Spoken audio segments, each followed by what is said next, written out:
So today I'm going to bake a rye bread, and I've baked rye breads before and I've also made a video, but usually I mix rye flour 60% to 40% wheat flour, because that's the mixed bread that we have in Germany that I like most. However, I have been requested to make a pure rye bread, and that's what I'm going to do today.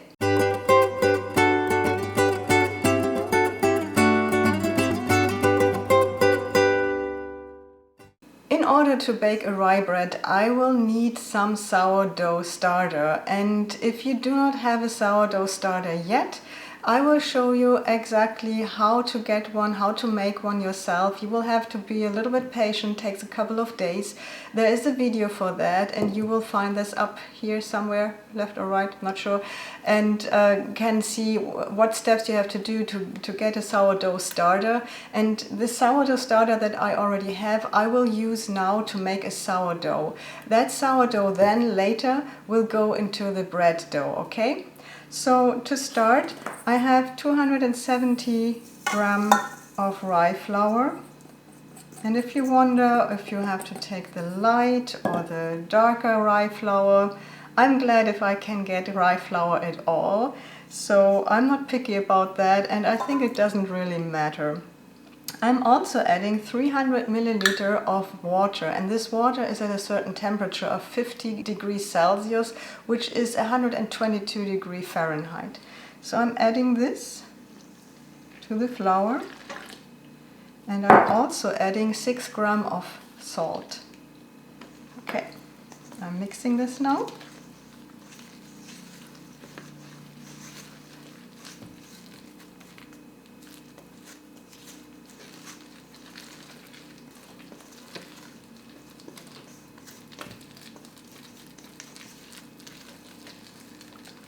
Alright, and now I'm adding the sourdough starter, and by doing that I'm basically injecting the lactic acid bacteria that I want to make the sourdough to the dough that I've just mixed together. And I want to add 60 grams of my sourdough starter to this.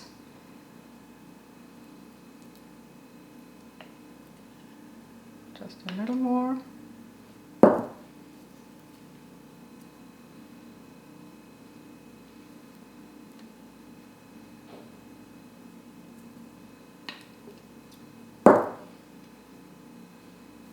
Okay, and I mix this in.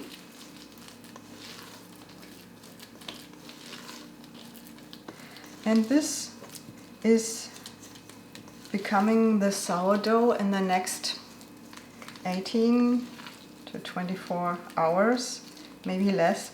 So you want to keep this at room temperature, and I'll cover it.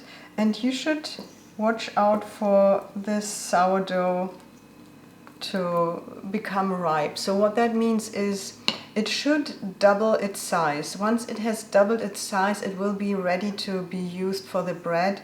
If your sourdough doesn't move at all, just give it more time.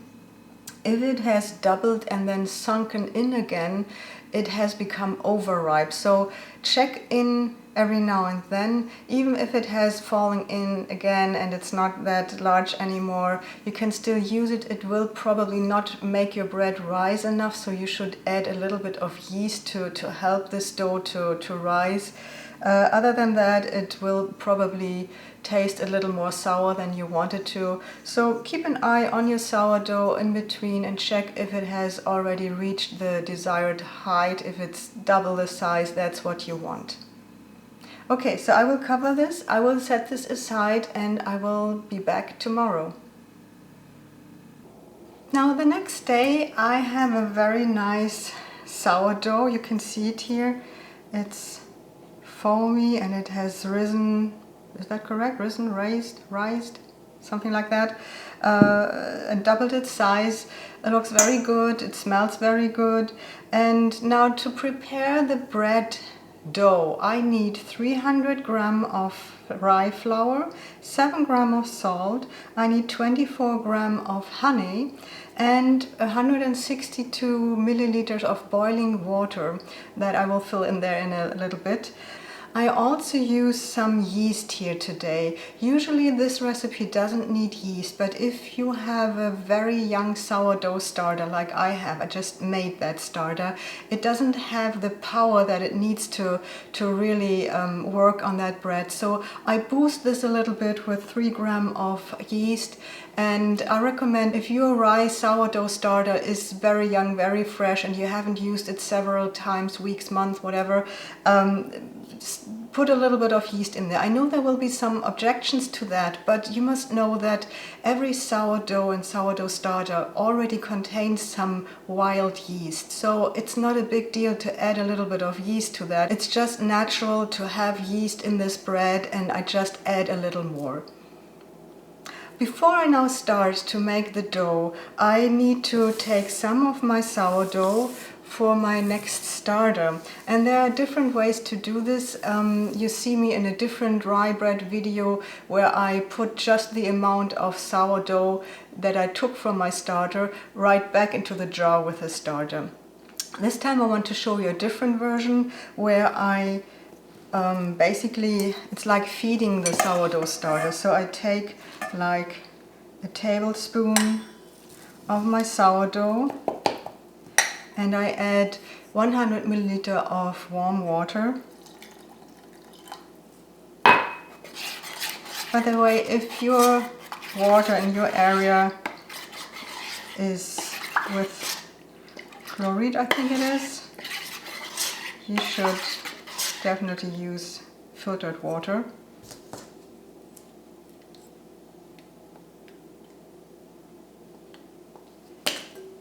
So I mix this with the water, and now I'm adding 100 grams of rye flour, and this will be my new starter.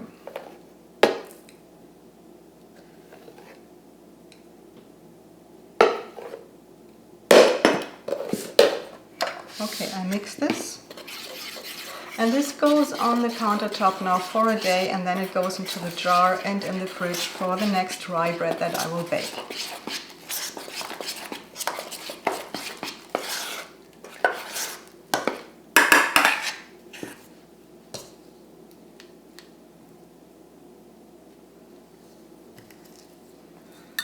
So I first put in the boiling water,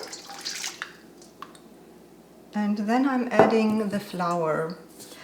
I'm not adding the sourdough yet, because if I would add the sourdough to the boiling water, this would definitely kill everything that's in there.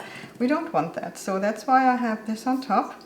I'm also adding the honey,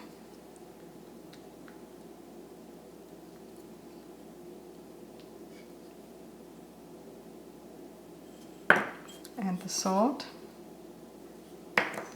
and the yeast I will add to my sourdough.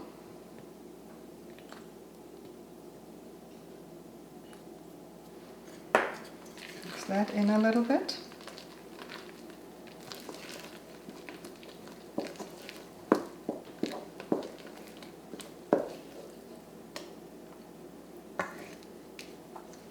And now I mix the water and the rye flour.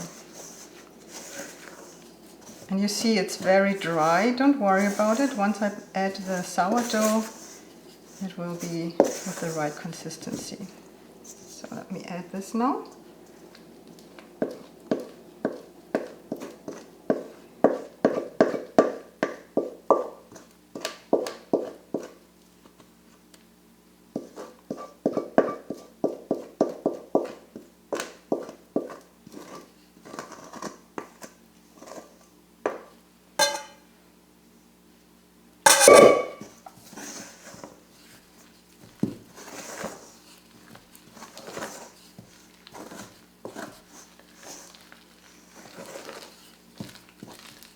So you can see now this gets a very nice consistency.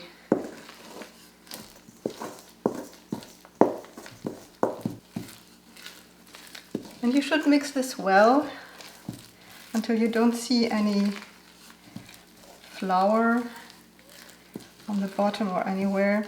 Like here, there's still some flour, as you can see. And yeah, and once I've mixed this, I will let this rest for half an hour. So after 30 minutes, I will get back to this and knead it by hand.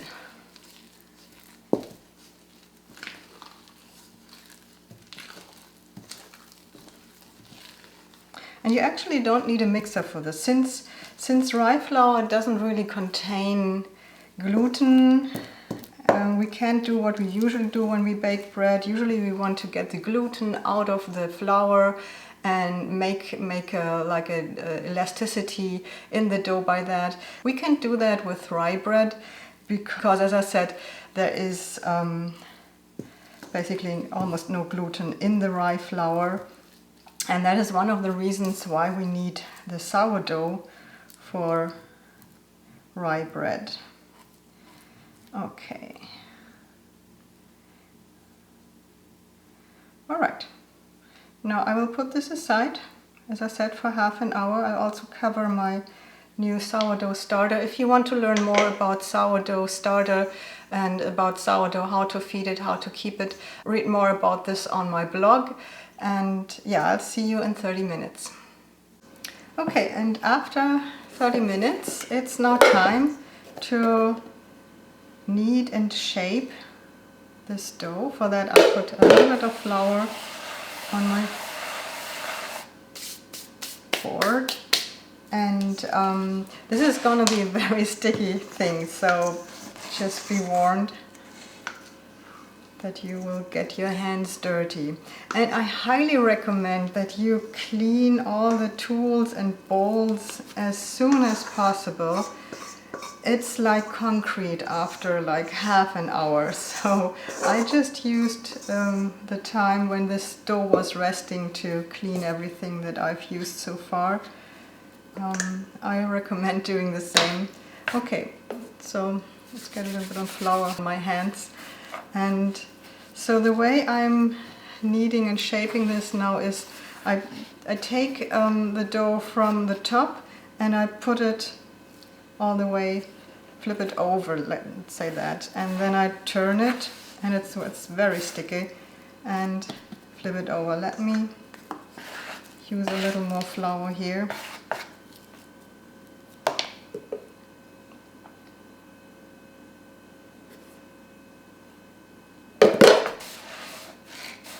Okay, should be better.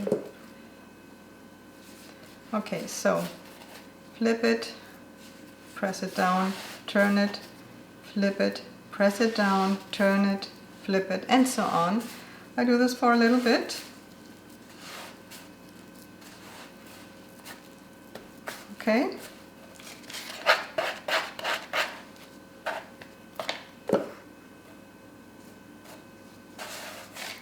And now I shape this into a very nice round shape.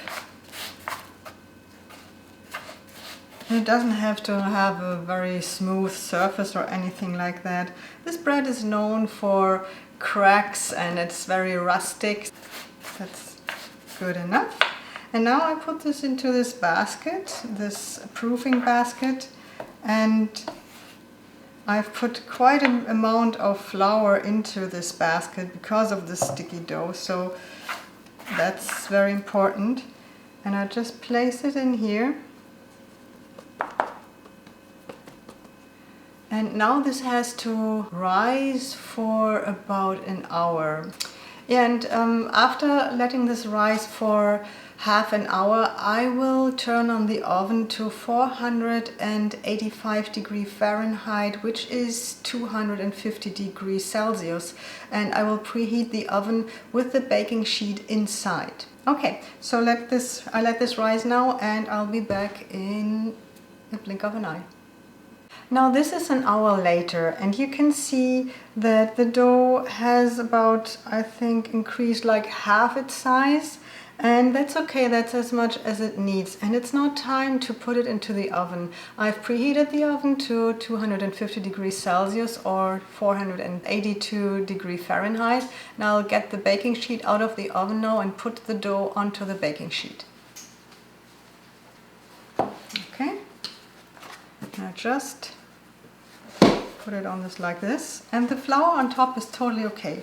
I will pop this into the oven now, and then I will reduce the heat to 230 degrees Celsius, which is 445 degrees Fahrenheit.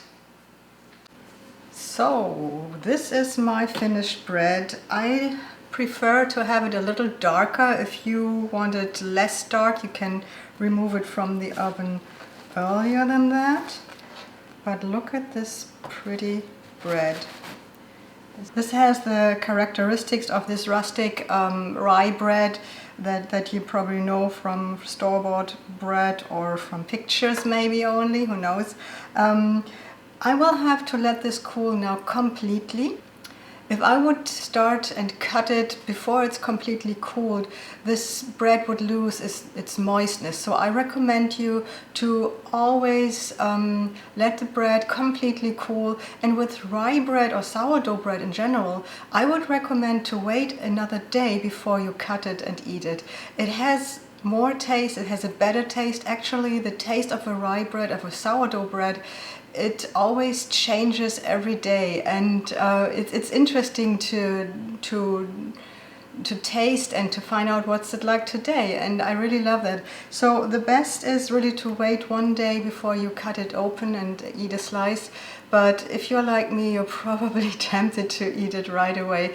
Let it at least cool, okay? So I hope you like this recipe. There will be more bread recipes coming up in the near future. I already have a few rolls and bread recipes on my channel. If you are into bread and rolls just like me, then watch these videos too. I hope you give me a thumbs up for this recipe and subscribe to my channel.